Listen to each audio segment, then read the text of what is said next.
I'm trying to tell everybody in the WNBA, and here's where Money Mike is. Money Mike doesn't see color. I don't care if Caitlin White is purple, right?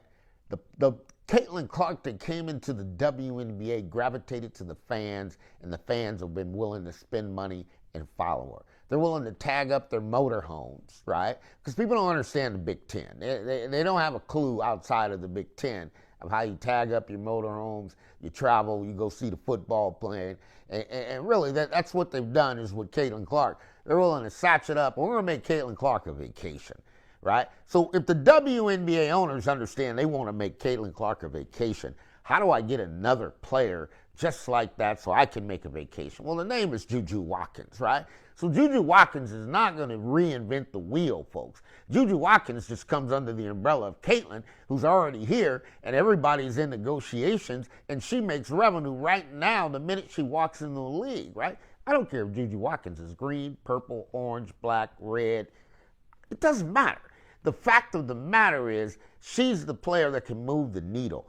And when you get into this environment now, because you're talking about name, image, and likeness. So what the Players Union is negotiating for today, the players coming in the league already have. So they are not going to freak out if I'm not on the WNBA platform. These players will, because they don't have anything if they're off the platform and they didn't do the due diligence.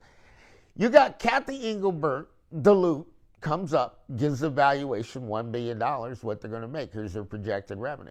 What does the entire women's sports make? $2.5 billion, right? So you got to look at that number and say, oh, okay, so now you're going to get back to your COGS, which is the cost of goods sold. That's the player.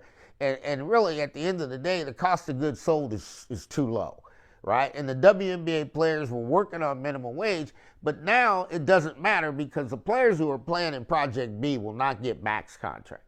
They just will not get max contracts. They've done everything. It's just like Alyssa Thomas said, the fans are racist. Okay, Money Mike is like, what are you doing? But she doesn't understand you come from Phoenix, where the NBA had to pull an all-star game out of Phoenix because they didn't want to have Martin Luther King Day. See, a lot of people are doing things they shouldn't do. And a lot of negotiations have come here, and they've negotiated too low. Now that you negotiated too low, and you do not have the projections, and what did I tell you? Being in an environment of AT&T and dealing with CEOs, you'll deal with John Stanky. I mean, you got Bezos' Amazon. I got Iger over there at Disney. It doesn't matter who it is, and that's why I just was shocked at Stephen A. Smith. And folks, I'm gonna go a little bit. I'll close up here, but Stephen A. Smith. Just getting on there. You know, the funny thing about it, I mean, Caitlin Clark is like Serena Williams, really, folks. I mean, you got to look at it. Serena came into tennis, and man, they were good. The Williams sisters were good. I mean, it went down to the beads in their hair, and they said, we don't care, we from Compton. But they could compete. They got on there. They took it. They took whatever abuse came their way. Their mother, their father, they backed them up, and what did they do? They changed the game of tennis, right? But they had to go through the fire. Right? And they had to build a marketing plan to get them where they are, and they had to turn down contracts because they knew their name, image, and likeness was going to be very big. Well, unless you're a player that's coming in the NBA, because I think this contract works really good for rookies, right?